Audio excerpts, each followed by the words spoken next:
Berdiri. Aturan pengacara umat.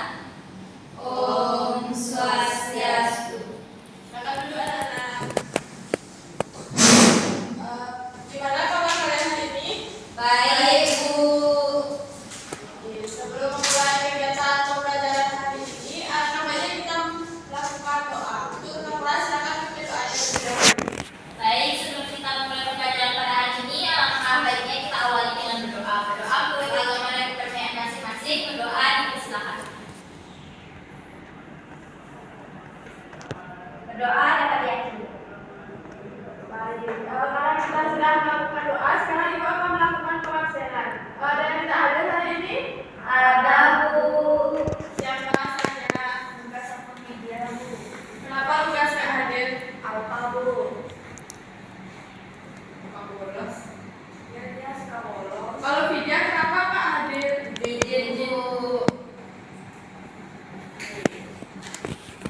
Baik, sebelum Ibu memulai pembelajaran hari ini, Ibu ingin bertanya kepada kalian. Ada yang mengikuti, ada yang tahu hari raya Makan Bersih dan Hari Raya Waisak itu apa? Tahu, Bu. Apa, Sulis? Saya, Bu. Ya, coba tes. Hari Raya Makan Bersih merupakan hari raya yang berkaitan dengan ilmu pengetahuan yang ditunjukkan melalui para guru, di mana hari raya ini merupakan rangkaian hari raya agama Hindu Bali. Sedangkan hari raya Waisak merupakan hari penanda bagi kelahiran, pencerahan dan kematian Sang Buddha atau Siddhartha Gautama. Ya, benar. Yang dibilang Sulis itu. Beri aplaus dulu kepada Sulis. Nah, pada pembelajaran hari ini, karena Ibu tadi bertanya kepada kalian tentang Hari Raya Makan Bersih dan Hari Raya Waisak, sekarang kita akan mempelajari tentang sejarah masuknya agama Hindu Buddha ke Indonesia. Ada yang tahu sejarah masuknya agama Hindu Buddha ke Indonesia bagaimana? Tahu, Bu.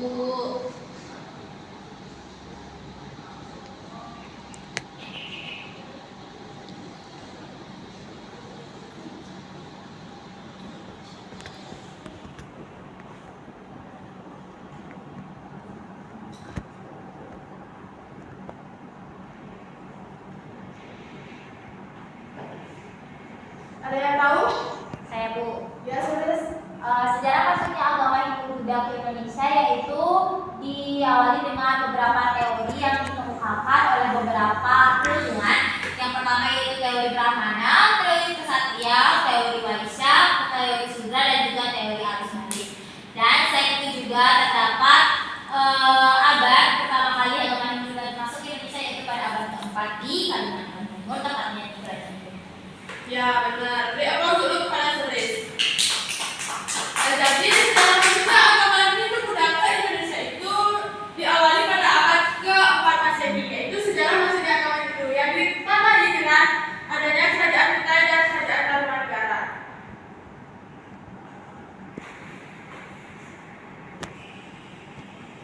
Nah, sebelum lanjut materi, ada yang tahu ini merupakan peta apa?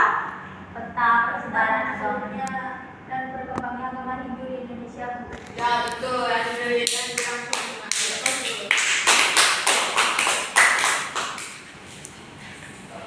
Tiga. Ya, benar yang ingin kasih tahu oleh Bu Rima bahwa ini itu merupakan peta maksudnya dan berkembangnya agama Hindu Buddha di Indonesia. Nah, agama Hindu Buddha di Indonesia itu berkembang pada atau masuk pada awal Masehi, yang dimana dipengaruhi oleh karena posisi Indonesia itu yang sangat strategis. Selain itu, sejarah masuknya agama Hindu Buddha itu melalui jalur perdagangan. Selain jalur perdagangan, ada juga jalur perkawinan antara kaum pribumi dengan kaum pedagang.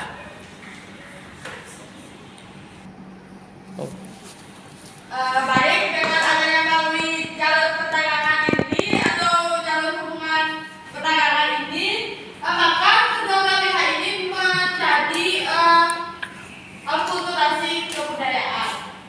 Selain itu, sejarah masuknya agama Hindu Buddha ke Indonesia itu dipengaruhi oleh beberapa teori. Ada yang tahu teori apa saja? Ya, saja. Ada teori Waisya, kemudian ada teori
kesatria merupakan teori yang dicetuskan oleh Bert yang menjelaskan bahwa golongan kesatria dari India ada terlibat konflik atau permasalahan di perebutan kekuasaan di Indonesia. Namun atas bantuan yang diberikan oleh para kesatria dan juga para bangsawan, hampir banyak yang membantu kemenangan. Ya betul. Beri aplaus dulu kepada Bu Rina. Oke, terus selanjutnya itu adalah teori arus balik. Ada yang tahu apa itu teori arus balik? Saya dulu. Ya, Satya.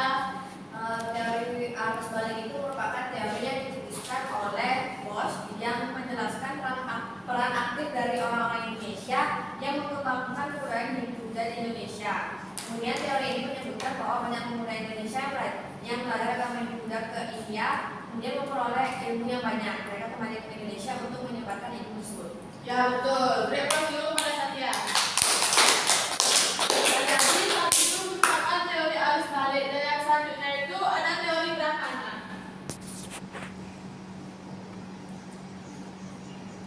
Udah stop. Oke, selanjutnya teori Brahmana. Teori Brahmana ini menyatakan bahwa masuknya agama Hindu Buddha ke Indonesia itu didatangkan oleh kaum Brahmana, yang dimana 3.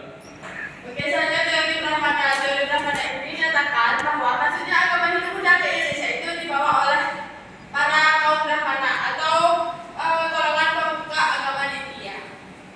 Oke, selanjutnya Ibu akan memperlihatkan kalian sebuah video tentang teori-teori maksudnya agama Hindu Buddha ke Indonesia. Silakan simak dengan baik. Kalian tonton video mengenai teori yang maksudnya agama Hindu Buddha ke Indonesia.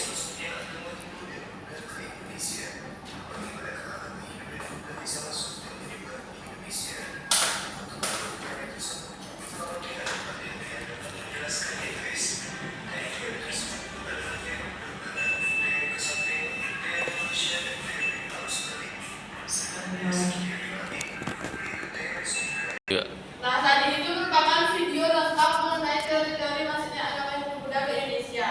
Baik, sebelumnya ada yang ingin bertanya mengenai teori-teori tersebut? Saya Bu. Ya, Sulis. Baik, tadi kan Ibu menjelaskan mengenai empat teori sejarah masuknya agama Hindu Buddha ke Indonesia. Nah, keempat teorinya tersebut apakah ada kelemahan ataupun kelebihannya, Ibu?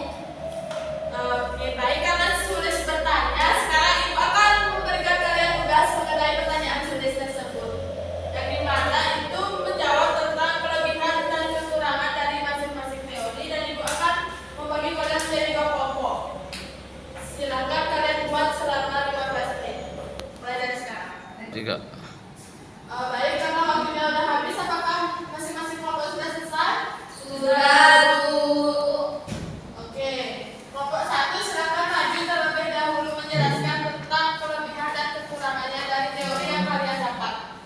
Baik, Bu. Baik, perkenalkan nama saya Sutiani. Di sini saya akan membahas mengenai apa saja kelemahan dan juga kekurangan dari teori-teori tersebut. Yang pertama yaitu teori Brahmana, di mana teori Brahmana ini dicetuskan oleh G.C. Vanderbilt, di mana terdapat beberapa kelebihan dan juga kekurangan. Kelebihannya di mana upacara penobatan kepala suku di Nusantara dilakukan oleh Brahmana. Yang kedua yaitu raja juga meminta golongan Brahmana untuk mengajarkan terkait dengan agama di lingkungan istana, dan juga ketika menempatkan raja kaum Brahmana pasti membawa kitab Weda ke Nusantara. Sedangkan kekurangannya di mana bahasa Sanskerta merupakan bahasa yang sulit dipahami pada saat itu, dan juga seorang Brahmana dilarang menyeberangi lautan apalagi meninggalkan tanah airnya. Nah, yang kedua yaitu teori Waisya, di mana teori ini yang dijelaskan oleh N.G. Roth terdapat kelebihannya dan juga kekurangan. Kelebihannya adalah sumber daya alam yang sangat banyak di Nusantara membuat para Waisya atau pedagang tertarik untuk transaksi jual beli di Nusantara. Sedangkan kelemahannya yaitu di mana para pedagang kasta Waisya tidak menguasai bahasa Sanskerta dan juga huruf Pallawa yang umumnya dikuasai oleh kasta Brahmana.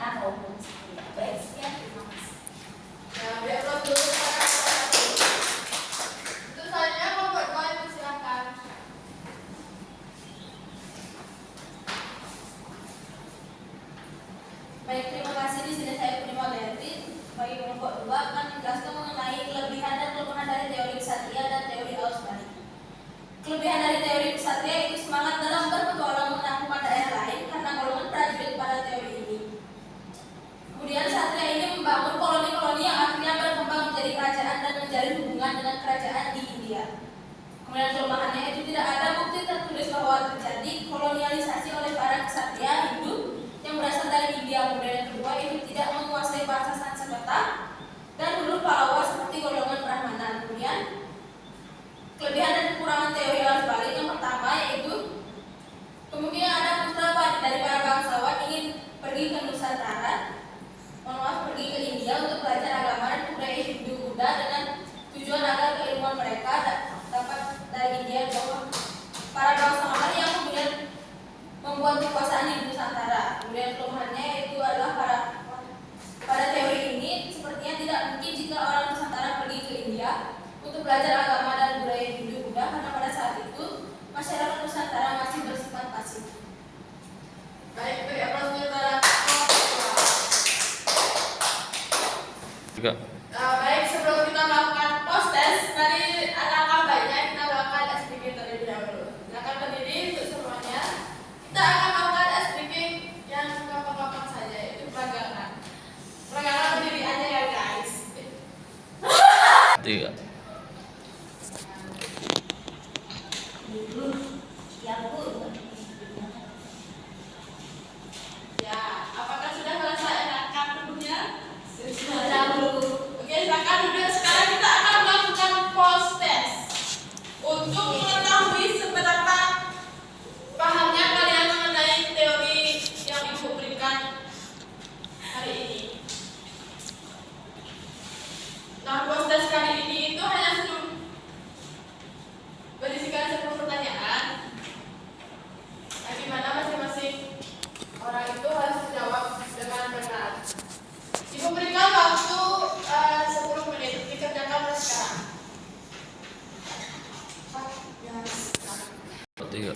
Baik, kalau waktunya sudah selesai, silakan dikumpul untuk ketua kelas, silakan ambil rumah tugas temannya. Terima kasih. Baik, karena kita sudah melakukan post test, ada yang bisa menyimpulkan materi kita pada hari ini? Saya Bu. Ya, Purnima, silakan. Jadi kesimpulannya pada materi kali ini yaitu sejarah masuknya agama Hindu Buddha ke Indonesia yang berawal dari pengaruh Hindu Buddha di Nusantara sejauh ini selalu dimulai dari sekitar abad ke-4 Masehi yang ditandai oleh munculnya kerajaan Kutai dan Tarumanegara di Nusantara dan masih sedikit perhatian terhadap periode sebelum itu. Dan masuknya Hindu Buddha di Nusantara dimulai pada awal abad Masehi melalui jalur perdagangan. Selain itu juga terdapat teori-teori masuknya Hindu Buddha ke Indonesia. Yang pertama yaitu teori Brahmana, teori Ksatria, Vaishya, arus balik dan teori Sudra. Ya, betul. Beri aplaus dulu kepada Purnima. Ibu lupa memberitahu kalian kalau misalnya ada yang berpartisipasi dalam kelas atau update itu akan mendapatkan nilai tambahan. Baik, hanya itu ya Ibu. 3. Baik, sekian pembelajaran kita hari ini. Untuk minggu depan kalian itu harus mempelajari tentang kerajaan-kerajaan maksudnya agama Hindu Buddha ke Indonesia. Sebelum memulai pembelajaran, Ibu akan mendikte kalian terlebih dahulu apakah kalian dah benar-benar belajar mengenai kerajaan-kerajaan maksudnya agama Hindu Buddha ke Indonesia. Baik Bu. Baik, tadi karena kita memulainya dengan doa, sekarang kita juga akan mengakhirinya dengan doa. Untuk ketua kelas akan memimpin doanya terlebih dahulu.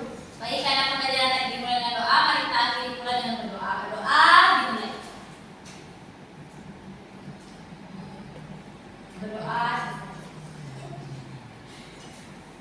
Berdoa.